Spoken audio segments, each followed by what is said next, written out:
Hello friends, इस video में आपको मैं दिखाना चाहता हूँ कि एक्सेल में आप किस तरह से revenue, expenditure and profit yearly wise दिखा सकते हैं चार्ट के थ्रू। चलिए, पहले से ही मैंने कुछ डाटा तैयार किया हुआ है, वो अपनी शीट में देखते हैं। देखिए, ये चार्ट पहले ही बना हुआ है, इसको मैं डिलीट कर देता हूँ जिससे कि आपको मैं दोबारा से दिखा सकूँ कि किस तरह से ये चार्ट बनाया गया है। सबसे पहले आपको अपनी शीट के अंदर एक डाटा लेना पड़ेगा अपने चार्ट के लिए, क्योंकि चार्ट के लिए डाटा सबसे ज़्यादा इम्पोर्टेंट होता है।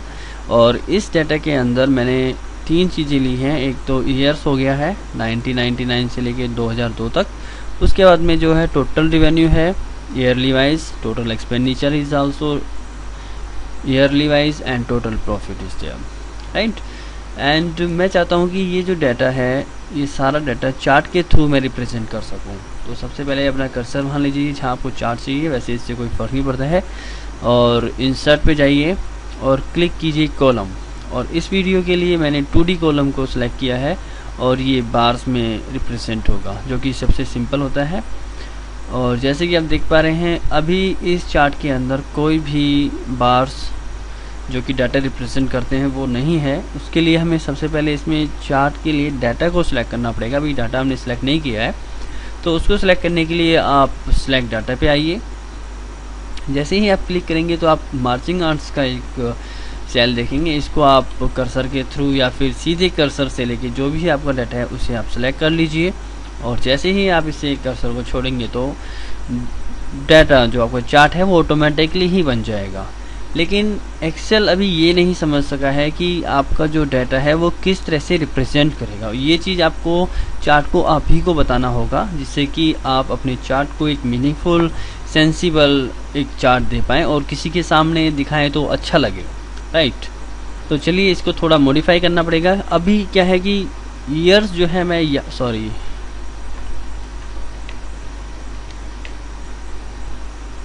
ईयर्स जो है मैं यहाँ पर दिखाना चाहता हूँ नीचे, और जो related total revenue and expenditure है वो फर्स्ट कॉलम में रिवेन्यू, सेकंड में एक्सपेंडिचर, थर्ड में प्रॉफिट, इस तरह से आए, ठीक है।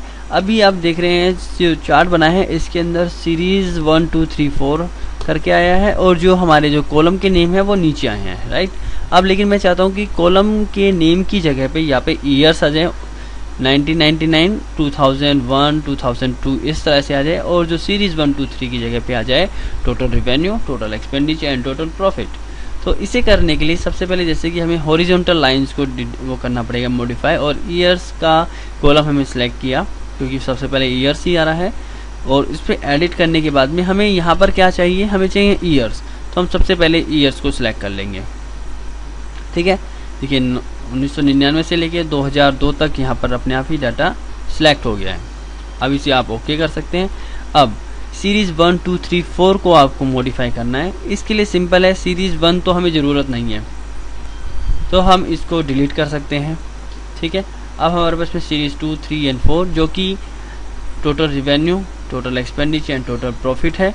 और एक्सेल एक चीज़ सबसे अच्छी ये करता है कि जो हमारे कॉलम और सीक्वेंस है वो चेंज नहीं होता है। तो जैसे कॉलम बी में टोटल रिवेन्यू है तो उसका नाम इसने सीरीज 2 रख दिया, जिससे कि अब आसानी से इसको रीनेम कर सकें।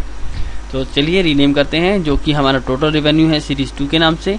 अब यहाँ पर हमें टोटल रिवेन्यू लिख देंगे, टोटल रिवेन्यू। इसी तरह से सीरीज 3 है हमारा टोटल एक्सपेंडिचर, एंड जो लास्ट है हमारे पास में टोटल प्रॉफिट जो है वो हम टोटल प्रॉफिट यहाँ पर लिख के इसे रिप्रेजेंट कर सकते हैं कि हमारा ये टोटल प्रॉफिट है। टोटल प्रॉफिट टोटल रिवेन्यू में से अगर आप टोटल एक्सपेंडिचर को डिडक्ट करने के बाद में जो आएगा वो हमारा टोटल प्रॉफिट होगा। अब इसे हम ओके कर दें तो देखिए हमारा जो चार्ट है वो एकदम सेंसिबल एंड मीनिंगफुल बन गया है। ईयरली आप देख सकते हैं 1999 में कोई खास डिफरेंस नहीं है तीनों चीज़ों में। 2000 में सबसे ज़्यादा रिवेन्यू हुआ है, एक्सपेंडिचर, एंड इस तरह से लास्ट में हमें जो प्रॉफिट मिला है 2001 में according to as compare to 2000 हमें बहुत कम प्रॉफिट हुआ। इस तरह से आप अपना रिप्रेजेंट कर सकते हैं अगर आपका yearly wise total revenue, expenditure and profit को रिप्रेजेंट करना है एक्सेल चार्ट के थ्रू। अगले वीडियो में कुछ और फील्ड्स एंड कुछ और तरीके के चार्ट्स हम एग्जाम्पल लेके आएंगे। और देखेंगे किस तरह से आप उन चार्ट को बना पाएंगे। ठीक है, थैंक यू।